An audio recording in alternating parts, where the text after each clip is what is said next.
Can I help you? Why, yes, you can. I'm here to report a terrible crime. And what terrible crime is that?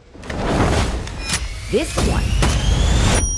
Congratulations on the film, guys. Thank you. Margot, you worked your ass off to get this made. So why did you want Harley to tell her own story in her own way? I really had a, personal craving to work with more actresses. I really wanted to see a girl gang reflected on screen, since I feel like I've always been a part of a girl gang since I was 4 years old, sort of thing, with my school friends or my American friends or my London friends. We always roll in a gang, and I just never see that on screen. And so I felt like there was a gap in the market. From a business point of view, I thought it would be a smart endeavor, and from a personal point of view, I just wanted that. And I felt like Harley actually kind of is a girl's girl, and she's definitely a people person.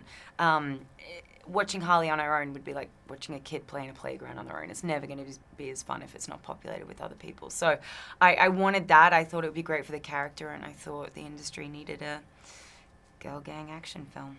Well, I couldn't agree more. Now that we have Harley's story, would you want to partner up with Joaquin Phoenix's Joker? I feel like they exist in two different worlds. I feel like I'm fascinated by the world that Todd Phillips and Joaquin created, but it's definitely a more grounded reality. In ours, there's a lot of grounded elements, there's a lot of grit and grime, but it's also very heightened, and it reflects Harley's personality in a lot of ways. It's colorful, it's visceral, it is violent, it's very funny, it jumps around, it's non-linear, it's a little kooky, just like her, but it's always heightened. There is that separation, that distinction from reality when it comes to our world. So I don't know how they would fit in the same version of Gotham. Yeah. Have you guys talked about it at all? No. Yeah. I wanted to ask Ella and Chris, would you guys want to see your characters get their own spin-off movie? I know Cassandra becomes Batgirl in the comics, so what would you want her to explore in like a spin-off Batgirl movie? I don't know. There's so much more to explore with her, and in the comics, how she's with Barbara Gordon and Batman. But I would want to see where it takes off, because when I first found out that I got the role, I researched so much about Cassandra Cain and her backstory, and I feel like there definitely could be more to tell about her story, which is super exciting. And there's so much to pull from with the DC comics. And what about for you, Chris, your character? Yeah, Zaz is low in the canon of villains in DC. So I felt like a real responsibility to kind of try to, give him a voice. There have been other Zazzes. There was a Zaz in one of the Nolan movies. He passes by. And Anthony Carrigan, that actor from Barry, he did it on Gotham. He was fantastic. But sure, there's so much more. I loved playing this character. It's fun to play a villain. There's no wrong or right. So, yeah, I'd love to. He would be cool, because he has a very specific moral code, I feel like. A villain who really, truly thinks he's doing the right thing. Yeah. In the most, and obviously to everyone else, it's completely sadistic and horrific. But, I feel like I wish he had more. Yeah. That'd be so interesting. As a prophet, he's like, in his way, he's like, I'm saving the world. Yeah, I'm helping. Licking one face at a time. Yeah. That was amazing. I was like, I remember one of the notes was when we were still putting the edit together. I remember one of them, they were like, there's one too many face licks. And we were like, we looked back and we were like, oh yeah, we've got 3 face licks in here. It's amazing. We should pull it back. She was incredible with that, because I would do some really weird stuff to her. I love it. One particular scene, and then I went up to her after 3 or 4 takes, and I was like, is this okay? And she was like, the weirder the better. She was like, she was always all so game. thrilled. I was like, whenever Chris would come along as Zaz, I was like, he's going to do something so weird. I can't wait. It was always fun. You guys killed it. I can't wait for people to see this movie. I'm also super stoked for The Suicide Squad.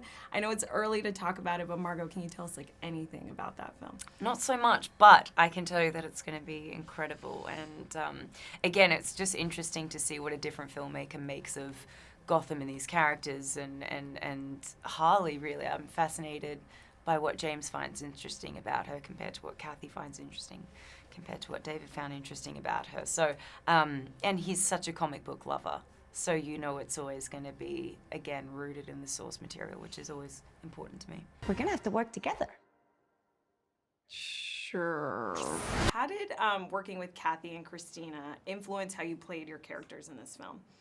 It was hugely influential. You know, we spent a lot of time speaking with Cathy about how Huntress's backstory would manifest in her personality and how that would come out when she meets the other women and you know, getting to play around and improv and work off of that. But in the script, there was already so much there in terms of what was taken from the comics, but also all these new sort of personality traits that were peppered in. So it was a lot of fun.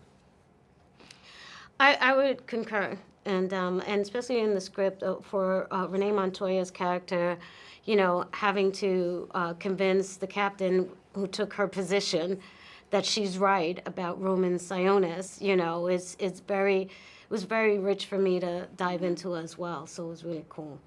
And those 80s lines are just so good. Yeah, you know, ditto. And for me, the research really started with the comic books, as it did with all of us. And the conversations with Cathy for Black Canary, you know, was definitely centered around her trying to really hone in on her origin story, because in the comic books, Black Canary's been retconned quite a few times. And so we really picked and chose from different comics in order to create the Dinah Lance that we have in the film, still trying to do justice and maintain the essence of Dinah Lance, but really honing in on this mother-daughter split, you know, this loss that she had with her mother, who was a crime fighter. And what is that like when your mother is so great at something like that, and why do you choose to reject that? Is it because of the trauma? Is it because you're actually afraid that you could become greater than her because you have powers she didn't have? No. And so those were the motivations into the character, and really choosing, and really deciding, well, these are the choices she would make. This is why she works at Black Mass Club, because she is trying to really go against what her mother did. She's trying to erase her mother from her life, you know. And so it was great. It was great to work with the source material and work with Cathy and Christina. It was awesome. I mean, you guys killed it. We got to talk about these action scenes. They are so unreal. I know Chad Stahelski was second unit director on this film. What was it like filming those scenes? And do you guys like have a favorite moment from the fighting scenes? Man. Oh, yeah. I mean, listen, Chad's team, 8711, they are some of the best in the business. And we trained for over 5 months with them in this, like, crazy warehouse that no one, we were, like, hidden. No one knew we were there. And they pushed us really hard. But I think for each of our characters, we're each capable of fighting like machines. And so it was really important, in order to do justice to your character and step into your character, you got to learn the physicality. Like, I can't play Black Canary and phone it in and be like, oh, I'll let her do it. You know, it's like you got to get in the thick of it. It was inspiring to work with you all too, because y'all killed it. It was great. It was inspiring. I mean, just to see these women working so hard and pushing themselves every day. And there were days when the way we shot the fight scenes was often in these long oneers, which means you're not doing any edits. You're just doing the whole fight from beginning to end. So we had days on end where we were doing nothing but fighting and fighting and fighting and killing ourselves, and then looking at each other being like, okay, one more take. We're doing it again. Here we go. Hour 10, we're doing it again. And they were just endlessly inspiring, just to see their tenacity and their willingness to, like, go for it and be aggressive and get dirty, and I loved it. We had a lot of rage to get out. Yeah. Cathartic.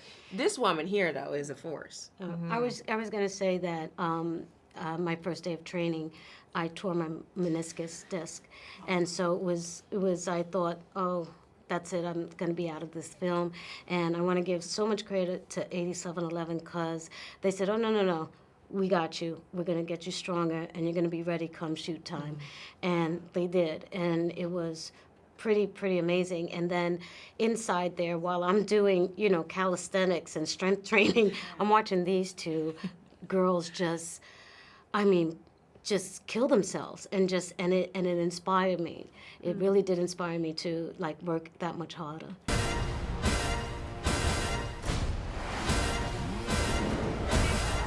Cathy, you have just made history. First Asian woman to direct a superhero film, second woman to direct a DC film after Patty Jenkins. I was reading that you actually called her while you were prepping for this film. So I wanted to ask you, how does this all feel, and how was that phone call with Patty? Oh, it was so great.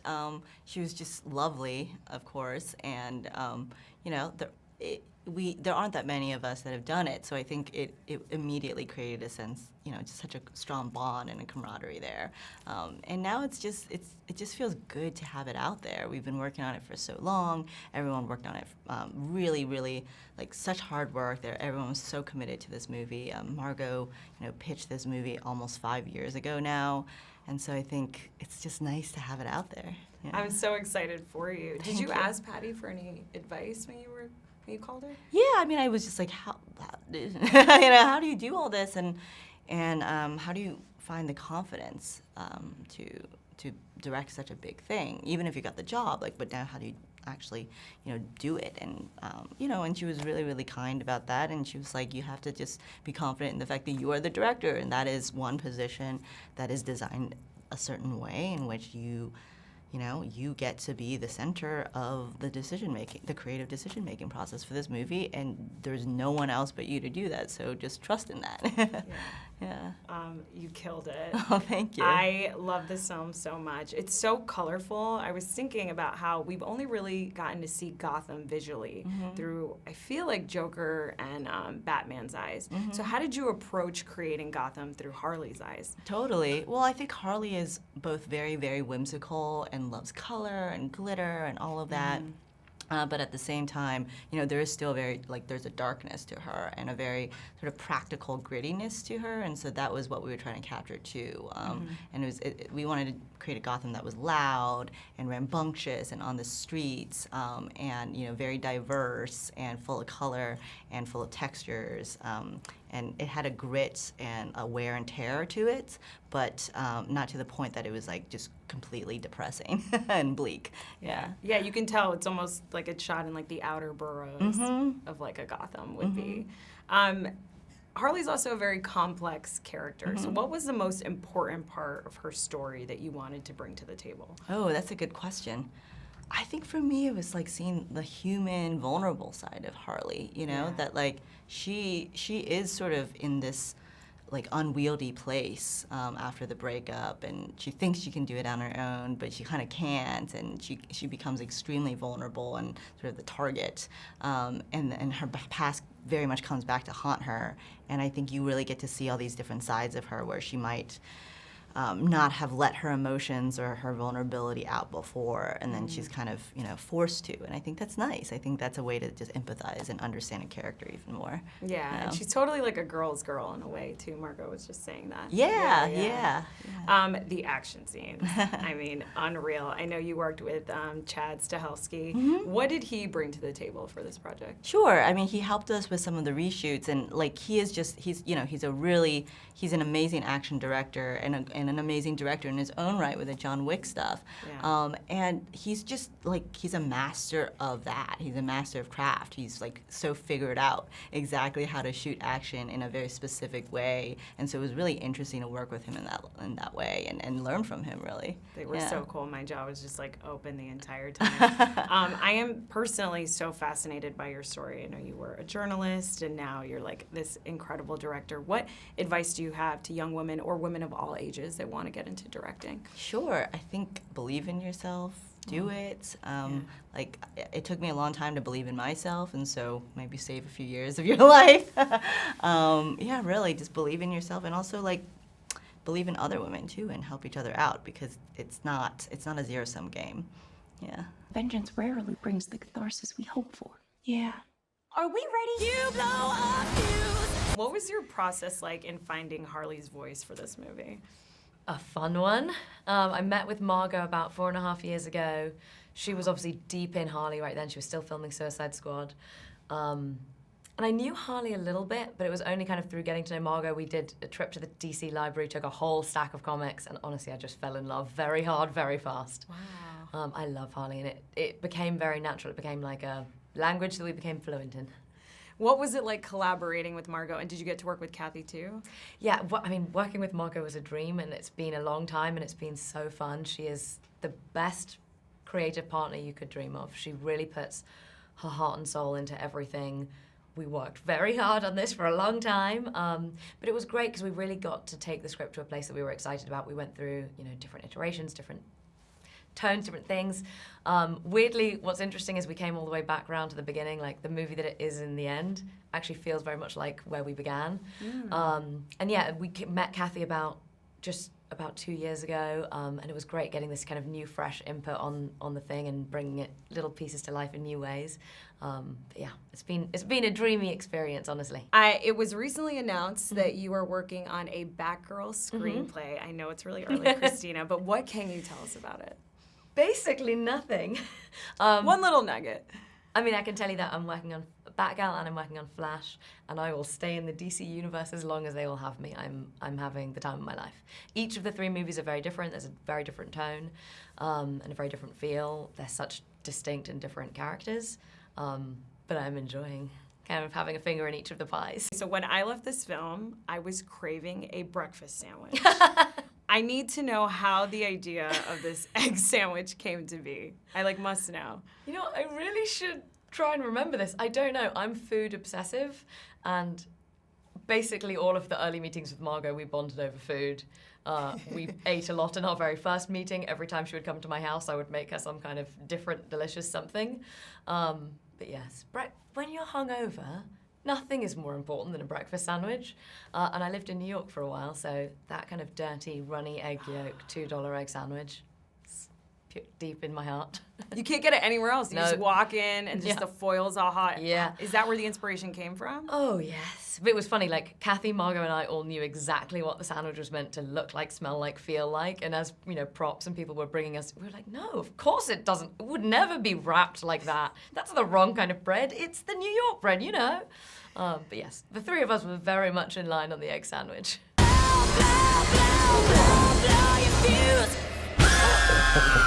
What was the process like in finding Harley Quinn's voice for this movie? Well, Christina Hodson, our screenwriter, she worked very closely with Margot, but she has Harley's voice down, I think, and that's something that Margot always commented on too, that she just loved how she could get into Harley's head and how she realized that. But I think the 2 of them worked very closely on that, and Margot, of course, she's the Harley expert, right? Yeah. So, and she loves the character so much. So really, the credit goes to her very hard work in finding that voice. And it came from a lot of homework.